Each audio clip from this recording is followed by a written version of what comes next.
Welcome back to the channel, guys. My name is Joseph, and today we're talking about crafting in Outriders. I'm going to break down the whole system, as well as I want to tell you should be crafting right from the beginning of the game.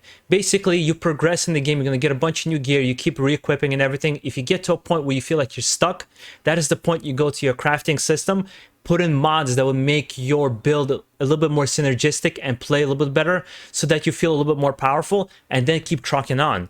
You should be doing that throughout the game. You don't have to wait until the end of the game to do that. At any point where you get stuck, you should be utilizing your crafting system. But then the second question is, where do I get the resources? How can I farm them in the beginning of the game, in the middle of the game, or in the end game? Well, I'm going to give you all those tips as well. But let's first start with breaking down the crafting system and how each element works and how you should approach it.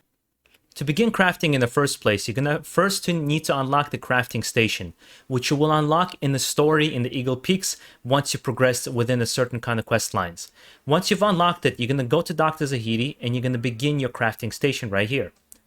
There, we're going to pick a gun or a piece of gear we want to modify. Let's say I want to modify my sniper rifle right here. There's a couple things you can do. You can increase its rarity. What that does, basically, it improves it. Let's say it goes from common to uncommon, or uncommon to epic. In this case, we're going to increase it to epic rarity. Something to note is that you can only bring up to epic rarity. You cannot bring it up to legendary. It's set at epic. You have to find legendary gear. You can't upgrade towards it, and it's going to cost you titanium, which is an expensive resource to find that you get from farming elite enemies or bosses. So we've increased that. Once you do that, it's going to give you a chance to put an extra mod on it. And if it's a common piece of gear, it'll give you a chance to put one mod on top of it. Let's say I'm going to pick this guy right here, and we're going to attach it. Next thing we can do is raise its attributes. Attributes are these 3 points right here, and they are random based on the weapon roll that you're going to get, and even their numbers are going to be random as well. You can raise the attributes of each by spending shards. If you ever want to check where your shards are, it's right here at the bottom. If you highlight it, you'll see them all here. How do you collect shards, or how do you farm them? Well, you have to disassemble any gear that has this symbol. And for example, if it's skill leech, I'm going to get skill leech shards by disassembling this piece of gear, and that's how you're going to get that. I don't recommend doing anything from here until endgame, because there's really no point. You're going to be finding gear quite quickly and switching it out quite quickly, and you'll be just running out of resources quite quickly as well. No point to do that until you get to endgame content and expeditions. The next thing you could do is mod gear. What that does is switch out these guys right here, mods, to whatever you want it to be to make this weapon better play with the style of what you're trying to do. Something to keep in mind, though, is how do you collect mods and how do you know if you have them or not? Well, check it out. If you see this symbol right here, this square with little squares inside it, that means you already have this in your collection and you've disassembled a gun or a piece of gear with this mod. But for example, if I look at my bulwark, I don't have this first mod, so I would have to disassemble this just to get that piece of mod right there. But sticking with the sniper rifle we got, we're going to try to mod it. Now, let's say I'm going to pick whatever, just for the sake of showing it, Shots and Flick Ash right here. Let's say I'm going to attach it to my second slot. Boom.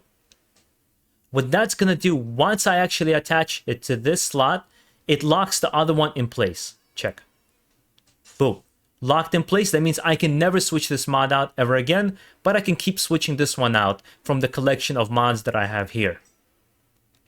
The next thing you can do is you can swap the variant of the gun, basically how this weapon performs. Now, this is going to perform like a regular standard sniper rifle, and it's going to have certain critical multipliers and everything. But going to full auto, notice the critical multiplier goes down and the damage goes down, but my rounds per minute goes up and my mag size goes up. So it goes based on if you're trying to create a crit build, if you're trying to create a DPS build, whatever it might be. This is where it's also going to play a role how your gun behaves overall in general. Going on to the next thing we can do here is we can level up this gun. Now, leveling up is, again, not a big thing you should do until you get to the end of the game, because only then, and you get this piece of gear that just has the absolutely best roll, and it has the best thing, because titanium is quite expensive. I would say grinding out expeditions until you get close to the highest level, and then just where you need that little edge, that's when you level up this item. When you do that, its firepower is going to increase, as well as its attributes, as you can see here. And that's all you can do with the guns. Now take a mention, if I go to my piece of gear here and I want to level up its certain whether it be level up or anything like that, it's still going to take the same kind of points right here. But however, to mod it, the difference here is, if let's say I want to mod it, it's going to cost me leather. And that's where this leather resource is going to come into play. It comes into play on your actual pieces of armor. That's the only place you're really going to use it. Now the question is going to arise after this whole crafting guide is, well, how do I get these resources if I'm at different points in the game? If you're in the beginning and middle of the game, really the biggest resources of titanium, leather that you're going to be able to get is through doing, first of all, farming elites, farming elite monsters, or my favorite option, which I think is a little bit better, what I've done myself, is monster hunts and bounty hunts. Particularly monster hunts, because what you can do with a monster hunt is once you get to the end of a particular monster hunt, you can kill him, die, repeat the whole process just like the way we farmed captains in the demo. So what you do is, again, you get to the end of the monster hunt, go shoot for him, straight for him, kill him, die, rinse and repeat. Your first a concern that's going to arise is, well, I'm going to drop my world tier level. Well, in that case, just let's say if you're on world tier 5, drop it down to 4. And it's not going to progress any down, because once you unlock a world tier, you can never progress down a world tier. So go from 5 to 4 and just start farming it, and you're not going to lose anything. All you're going to do is just going to die in this one place, so you can rinse and repeat this process. And that's how you're going to get a bunch of leather and titanium in one place without having to farm just like one captain. They usually give a lot more resources from the monster hunts. And completing them as well, of course. Completing monster hunts, completing bounty hunts is going to give you that. And that's going to work from the beginning of the game all the way to the end game. You can use this kind of resources. If you're trying to get your shards, the best way, and iron, shards and iron actually, the best way is this disassemble gear.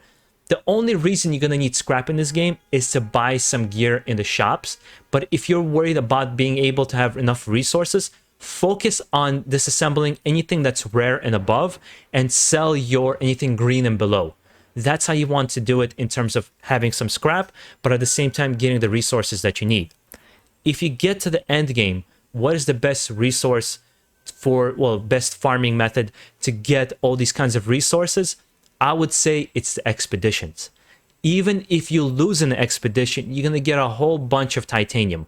If you focus on specifically monster-centric expeditions, you're going to get titanium and leather. So you're going to be swimming in resources like nobody's business. Not to mention, even if you lose, you pass like one section or two sections, you're going to get a bunch of blues. You'll still get some kind of gear there that you could disassemble again and get resources in the process.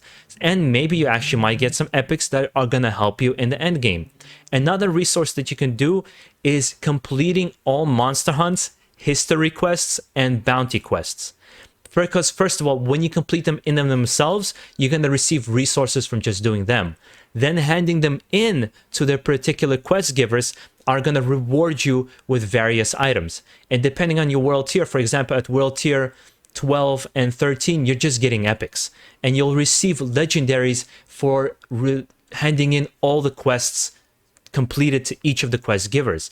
Not to mention, after you've completed all the quests for all 3 quest givers, you can actually reset them and repeat the process over again. So that's a way, first of all, to get legendaries, it's a way to get epics, and it's a way to get a whole lot of resources in the process. And my end game, I'm able to complete it in 2 hours. I can complete all of those bounties with no problem, and that's me doing it at a more casual pace, not rushing super crazy. You could probably do it shorter, an hour and a half, if you're really, really fast about it, and you know each location really quickly. There you go, guys. That was a complete breakdown of the crafting system and where to farm each of the resources, and hopefully this was useful to you, and that it gets you on your way to getting yourself to the highest expedition, the Eye of the Storm, and just completely crushing it, guys. Right now, I am on World Tier 12 myself, and I have a pretty freaking solid build where I'm kind of running through content with no problem. I'm having minimal problems, really. I'm going to post my build guide as well for you guys who wants to get ideas for their trickster. And if you want to tune in for more Outriders content, make sure to subscribe down below.